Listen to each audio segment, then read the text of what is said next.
with the beautiful Amara La Negra. Yes. Thank you very much. Thank you for having me. Of and course. You're always so beautiful. Thank you. And so are you. I love this velvet moment. Thank you. I'm trying. I be trying. I knew I was going to come here with you, so it's like, look. And the bling, I love it. Thank you, thank you. So we're here at Juvia's place that Yes. celebrates beauty of all shades, but for Black History Month, we're focusing on Black beauty. Yes, awesome. Yes, so what does Black beauty mean to you? It means me, look at me. No. You know what? Beauty is truly in the eye of the beholder. To me, beauty, Black beauty is your melanin. Black beauty to me is the texture of your hair. Black beauty to me is the natural curves that we have. Yes. Black beauty to me is music, rhythm, sound, flavor, soul. It's so many things when you talk about Black beauty in my eyes. So I don't know. And I would say that, I am blessed to be part of that Black beauty category, just like you. Yes, yes. And I am grateful, by the way, that Juvia, embraces us, because it's hard to find a lot of brands that cater to women like ourselves. Right. So I'm most definitely grateful for that. Has it always been easy for you to find makeup that works with your skin tone? No, it has not. And I'm gonna tell you why. Okay. Look, okay, I know I'm supposed to be here and act all bougie and stuff, but the truth of the matter is, I be trying to buy my makeup at the pharmacy and stuff. Sometimes you be in a rush, and obviously now I'm in a better place and I can afford certain makeups and stuff. But for the most part, I still remember where I came from, and that was but the other day. So you have small budgets and you're trying to look for certain makeups, and you may not be able to afford $50 palette or whatever the case may be that's unaffordable, and they'll make you look ashy. You have a lot of makeup artists that don't know how to do makeup for women of our color. So it has been, a tough road, but I am so happy to know that they're paying attention now. Right. And they're trying to cater to all the skin tones. Right. So it's amazing. Tell me about the first time you ever wore makeup. Oh my God. First of all, hi, Mom. Un besito para mi mamá. You already know, always have to shout out my mom. Entonces, let me tell you, the first time I wore makeup, I remember my mom. By the way, my mom doesn't know how to put on makeup. I'm sorry, she's going to kill me, but it's the truth. You suck at it.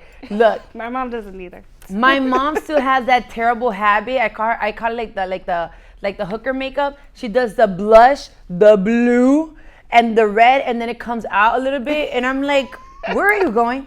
So because I always saw her do it that way, I remember being like, I don't know, maybe 5 or 6, you play with your mom's shoes and her clothes, and I would just put on the blue eyeshadow all the way up here and just, mess it up. But without even realizing, my mom influenced me as well when it came to, liking to be glammed up and stuff like that. So at a very early age, I always used to love makeup. Yes. Makeup is very powerful. It is. It can transform your whole mood and it can transform your whole face, because let me tell you, I've seen some girls that look, okay? When you take off that makeup, you do not look like that. But makeup is a beautiful thing. Yes, it is. Yes, it is. So you've been such a huge proponent of being an Afro-Latina and making sure people know that there are Latin women with darker skin tones. How do you identify when it comes to race and ethnicity? By the way, I also want to give a shout out to Juvia, because I also know that they are so open-minded and they work with so many amazing people in their team, and they also have Afro-Latinas in their team. I know there's an Afro-Cubana over here as well, repping, and I like to know that they embody everybody. They do. I am a proud Afro-Latina. I am a proud Dominican. I am a proud, I don't know, to me, it's come to the point that I have spoken about it so many times that I'm like, look, okay, if you don't get it by this point, just go ask Google. I'm not doing it no more, okay? I'm Black, I'm Latina, I'm Dominican, and you see it. Yeah. Yes. So I just embrace, obviously I was born and raised in Miami. I was born and raised in the States. My first language is Spanish. My family is Dominican. They're immigrants. They immigrated to Miami, to the States. And it was just hard finding my place, Right. I never really understood. I was raised in Brown Sub. For the first 5 years, I was raised in Hialeah. For those that know, Hialeah is very Latin based.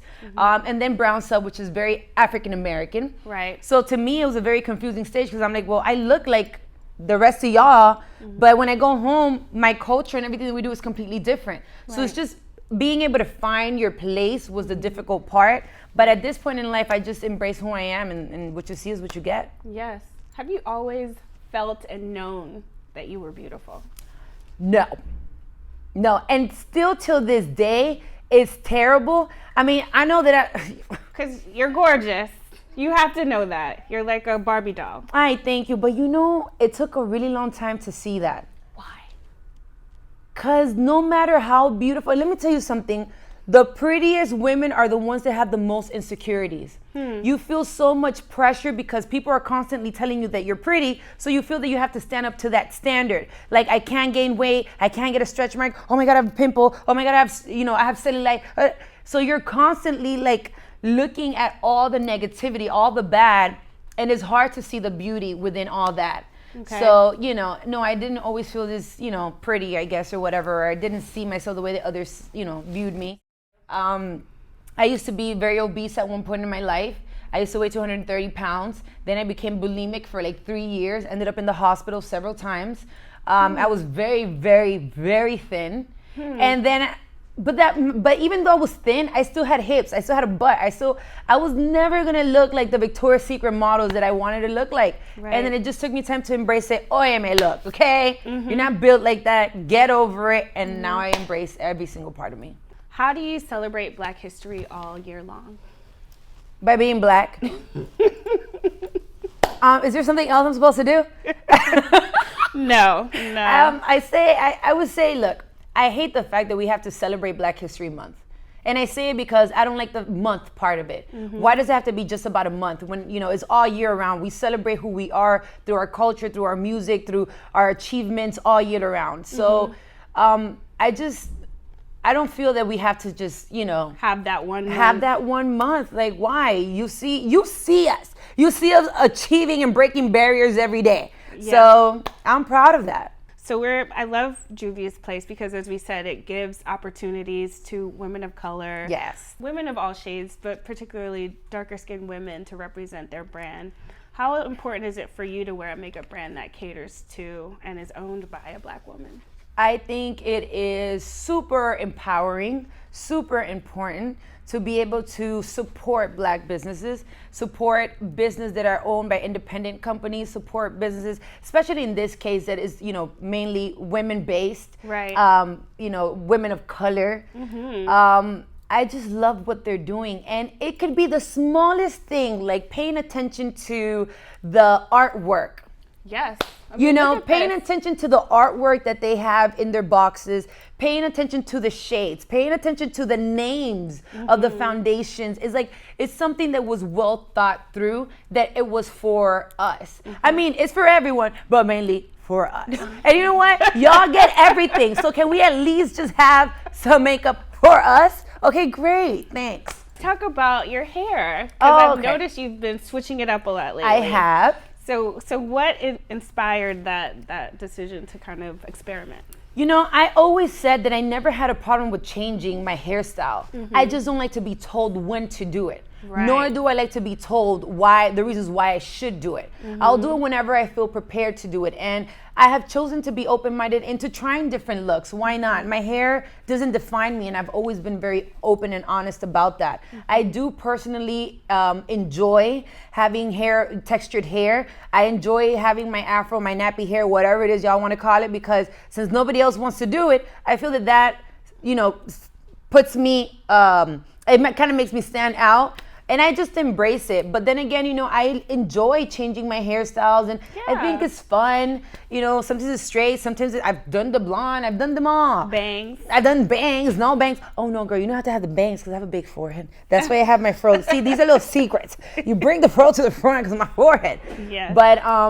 But yeah, I'm pretty much open-minded into trying different looks. So have you liked my looks? I love them. Okay, good. I mean, I think you can pull off anything. Thank you. And I hate when people try to put you in a box. Because even for me, I had locks for so long, and people were like, switch it up. Switch it up, and then they're like, oh no, put it back. Exactly. I get it. They do that to me all the time. Yeah. They can never. We don't want to see the fro. Change it up. I changed the fro. Oh no, put it back. We want it back. Look, y'all need to make up your mind. Now. So you're an icon. You've become a cultural icon. Amen. What do you think is your greatest accomplishment to date as a Black woman? I would say my biggest achievement among many things that I've been able to do in my short time in this world, most definitely to me has been being able to start the conversation, or Right. at least bring up the conversation of the Afro-Latino community. I feel that my community hasn't had a voice for a very long time. And even though I was an activist way before Love and Hip Hop for many years, nobody really paid attention, nor did they listen to what I had to say. It took Love and Hip Hop for people to pay attention to what I was saying. Colorism and racial issues doesn't just happen in America, and it's not just amongst African Americans. Even amongst our own community as Latinos, we go through it as well. You know, I said it many times, you know, the whole "you're pretty to be Black," we get that too. The whole don't be with another Black person because you don't want to mess up your features. You have to improve the line, you know, the whatever. I've had all types of stupid comments, and I just wanted to be able to inspire and motivate other people, not just women, but people in general, to love who they are and not want to satisfy society's standards of beauty. Right. So, I'm happy to know that I was at least able to be impactful in that way. Thank you for joining us. Thank you so much for having me. I love you guys so much, and shout outs to Juvia's Place.